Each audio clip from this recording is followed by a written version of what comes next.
Awesome. Hi and welcome everyone. I'm Kristen Erickson. I'm one of the interim SEPAC members. And then the other two that are on can just wave or say hi is Amy Domo is also one of my partners in crime. And then Baez Sangiri, who I'm sure I butchered your name, I'm sorry, is Hi, also everyone. an interim board member. Um, so first of all, we wanted to thank everyone for patience, and we know we've all needed a lot of patience this year. Um, of course, all of us on the board also have special needs children, and two of us, Amy and I, both also work in schools. So it's extra complicated. They're not here. I'm on my meeting. So all right, Amy, can you talk for a minute? And then I just got to mute myself for a second. Paul? Sure. So as Kristen was saying, we both work in schools, Kristen as a nurse and myself as a BCBA. So we have somewhat intimate knowledge of what goes on in schools. And then certainly we have um, our own children with special needs.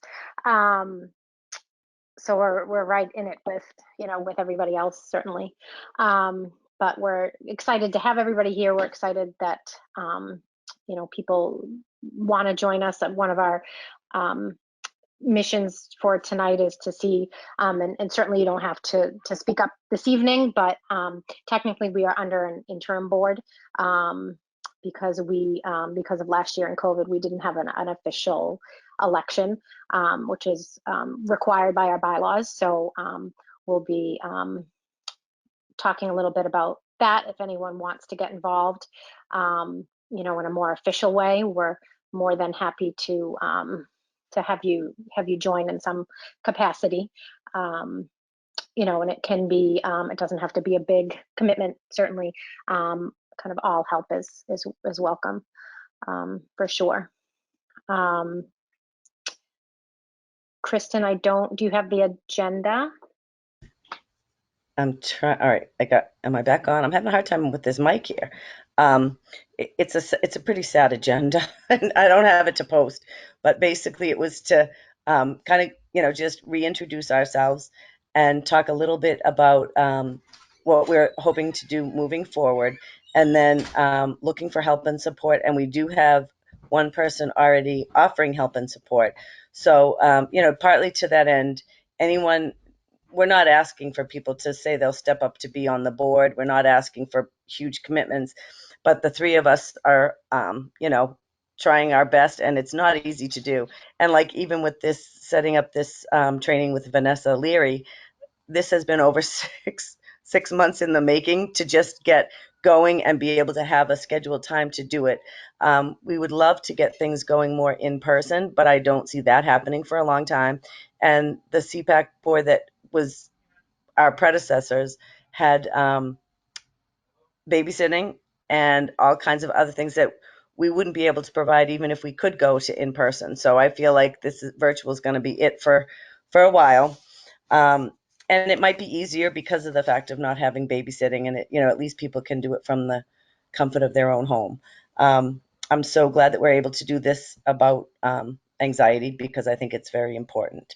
And for other volunteers, it could just be, in the past we had a Zendan, which was I'm not sure who on here would know about it, but we had a big tent and calm sensory activities that we could offer to man at any school functions, so that kids who needed that quieter space when there's a crazy boo bash or the outdoor fun things that we have, but that could overwhelm kids with sensory needs, someone to just man that and be there, and we'd help support with that. We're trying to do that if we can. And then, we do need help and suggestions from anyone about what anyone might have for ideas for workshops, topics, or if anyone has things they need to talk about with us. Um, we're doing our best through Facebook, and you can also email us if people had questions they wanted to, and that would be to chelmsfordcpac@gmail.com. And I'm hoping everyone on here knows and is part of our Facebook group, but that's another way that you can reach us. So the other piece, then we do have Heather. I think the Heather that I see on here is our friend Heather that has offered to help with our interim board, and because of the whole idea of the bylaws and the voting issues, I don't think that's the way that we can do it, but wanting to know if it's okay if we have Heather help out along with us in our oh, and look, someone just asked to join our CPAC. I see. So anyway, I don't know if that's something that we can just ask here and use that as an it's okay to add an extra interim person to help. I'm partly saying that to you, Amy and Valles, or Amy Reese too. I think given that we have the interim support and I can't do like official elections yet and set all that process up, I would say anyone in an official or unofficial capacity that wants to kind of join or help to support, or even because sometimes, we'll do some virtual meetings just with the board, or Amy Matson and I will do it with Amy and Kristen to try to help with some of the planning. I know that we're working to try to get a schedule out for the year for meetings, and we're, trying not to overwhelm people, but if, maybe looking at every other month, every 6 weeks or something along those lines, setting up like a virtual meeting so that we can kind of get into somewhat of a routine. Any ideas on workshops or support that families have, I would love to know about, as well as, Kristen and Amy and the board. We, partner together to try to bring, information and trainings, or just even an opportunity to talk about a topic or a subject and ask questions. And we can, more than happy to kind of schedule some of those throughout the evening, even separate from CPAC meetings if need be.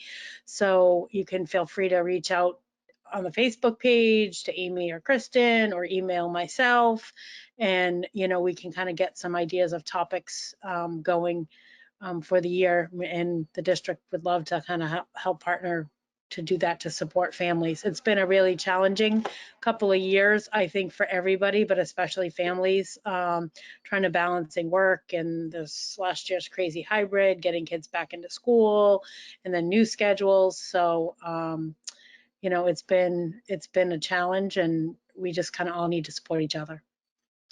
And I will say that Amy Valles and I have talked about questionnaires to ask for suggestions, and we will do that through the CPAC web Facebook and email as well. So, and I don't know if everyone knows Dennis King, who is our school committee rep. I don't know if you have anything to say. I'd welcome you to say anything if you had any. Sure. Well, thanks for having me.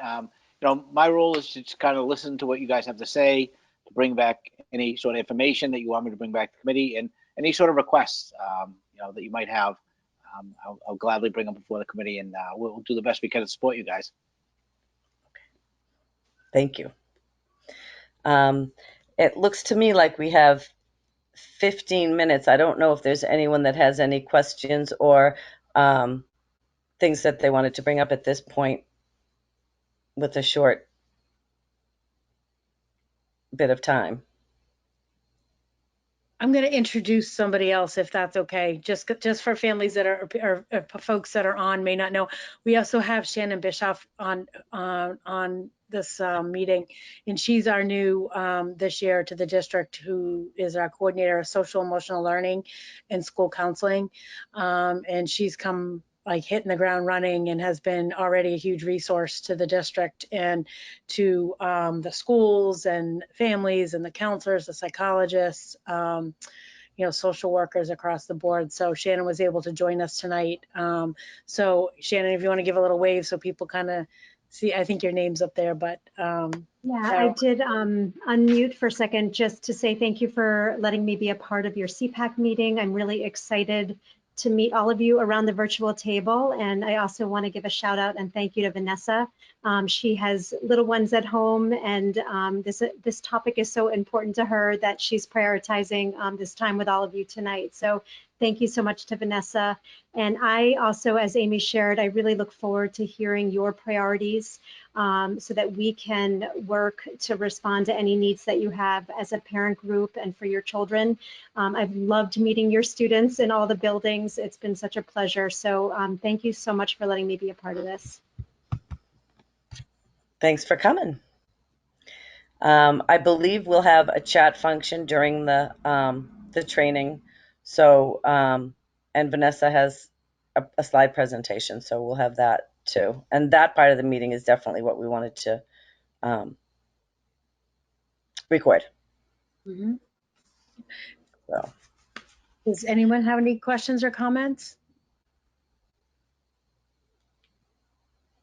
Can I ask a question for Shannon? I'm just starting, my son's in preschool, so he's at CHIPS. So I'm just getting familiar with the special education program. Do you have any relationship at CHIPS or? Yes, I'm so glad that you asked. We have a wonderful social worker named Ann Wheeler that's at CHIPS, and she is a great contact for you, as is Megan, who is the team chair there. So either one of them can support and help you. So what is your role? So I work in all the schools pre-K to 12 as the coordinator of social emotional learning and counseling. So part of my role is to implement social emotional learning and curriculum in all the schools. And plus I oversee and support all of the psychologists, counselors, and social workers in the district. Okay. All right, thank you. And I'm happy to be a support and resource. So if you have any specific concerns as it relates to your child, please do not hesitate to send me an email so I can help support you and make sure I connect you with all the right people, especially at the preschool. I don't know if Amy, if you've been over there lately, but those kiddos just so happy to be. It's so wonderful to see them more typically interacting with one another as compared to last year. It's been such a delight. So. I would kind of add student services as the umbrella of student support services. There's myself and then Amy Matson as the assistant director. We work as a team together. And then within student services, what comes under that is special education, which is a big umbrella under student services, school counseling and social emotional learning, and school nursing. So those are the three main areas or buckets, as you would think, underneath student services. So within student services with Amy and I, we have the team chairs as administrators that work with special ed. We have Megan McGurk, who's the coordinator of preschool there within special ed, programming and the day-to-day person at the preschool. Then we have Shannon under the social emotional learning and school counseling umbrella that kind of is the administrator that works, with the counselors and the social workers and the principals in the buildings and the social emotional curriculum and all of our initiatives from our strategic plan. And then we have Peggy Gump, who is an administrator, the coordinator of nursing, who kind of heads that piece. And then we all work together as a department to kind of support student service aspects in the schools. Thank you.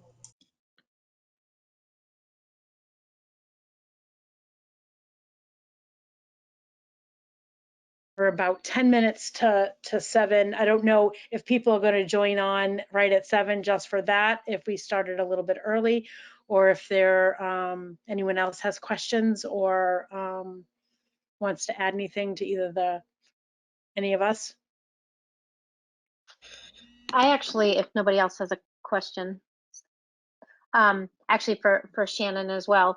I know that social workers are a relatively newer position in the district. They might have been maybe one at each middle school. I'm not sure about the high school, but I'm certainly glad to hear that they're kind of widespread throughout the district. Could you talk a little bit about kind of for folks kind of maybe what the difference is between a social worker, a school counselor, the psychologist, not too in depth, but just kind of a very broad overview. I think that might be helpful for some folks listening, especially where it pertains, we're talking about anxiety, right? Yeah, so again, I have welcomed the opportunity to collaborate with all of the counseling and SEL staff in the district, and they do come with different titles and educational backgrounds, but they are all responding to the social, emotional, and well-being of all of your children and the children in all the schools. So right now we have 2 social workers, and one is at the CHIPS preschool program, and one is at the Parker Middle School. And where I would say they are seeing children in the same way our school counselors see children and responding to their needs. They're facilitating groups. And where I see something a little bit unique that they bring to the table is just their probably the communication and resources from the community and their outreach that they do. So we lean on those social workers, all the psychologists lean on them, the counselors lean on them if they need access to like a community agency to connect a family with. And we're in the process of developing a really wonderful shared document where we can access those resources as a district instead of individual schools. So they've been very, very helpful with that, and they're collaborating with one another, but they very much work hand in hand with the counselors and psychologists in the buildings. Where I see, and Amy, you can chime in as well, you know, where the psychologists, I think, have a slightly different role is that they're very involved with the testing and assessments that goes on as it relates to student services and IEPs. So they are doing testing. They are seeing children with mental health needs. So they sometimes are written into IEPs for service delivery. So I would say right now, what I see throughout the different schools is that the psychologists are more connected to student services in terms of the IEPs, but our counselors are as well. Amy, do you want to chime in and follow up on that? I would just kind of add, I think the counselors and the psychologists, you know, have a really good relationship and communication together. So I think, you know, regularly they're talking and supporting one another when it comes to working with students. You see our school counselors as that first line of kind of like that tier 1 level of support for all kids, whether it's a special education student, a student on a 504, or a gen ed student. A lot of times they'll come into play, do shorter periods of time with students or families if there's something that pops up, or support and do social skills groups, co-teach sometimes with other people in the schools, and you know, work there. If there's something that kind of needs a little bit more intensive support or a little bit more involved, you know, or for longer periods of time, they may make a referral to the psychologist that they work with. So at every elementary school, there's a school counselor and there's a psychologist, and they work very closely hand in hand. Then at the middle schools, we have there's 3 psychologists total for the 2 middle schools. So there's 1 full-time in each school and a half-time, 1 person who splits her time between the 2 middle schools. And there is 3 counselors at McCarthy, and we have 2 counselors at Parker with 1 social worker. And so that they all kind of work hand in hand to support kids and families in the same way I described the elementary school. And at the high school, we have 2 counselors per house for a total of 6. So the house model, the students are divided into the 3 different houses. And then there's 1 psychologist per house to kind of help support. And I know that at the high school, they meet with the dean, the 2 counselors, and like say Vanessa, if it's her house, you know, or the psychologist regularly to support and talk about how they support kids that with various needs. So it's a different level of support. And I think, you know, our psychologists kind of come in when it's a little bit more longer term, or that, you know, maybe some more in-depth needs are there to work. I don't know if you want to add to that, Vanessa, being in that role. Yeah, I think you described it very well. I would add to For things like crisis evaluations, we might be called in if a student is meeting with a counselor. And like Amy said, if there's an elevated concern, we might be called in to meet with that student and determine if they need sort of an additional crisis evaluation outside of the school, or if we can come up with some interventions in the school in collaboration with parents, outside therapists, et cetera. So I think at every level, the psychologist role might look a little bit different, with a little bit more emphasis on things like group therapy at the elementary and middle school level. And then at the high school level, there's more individual work that happens.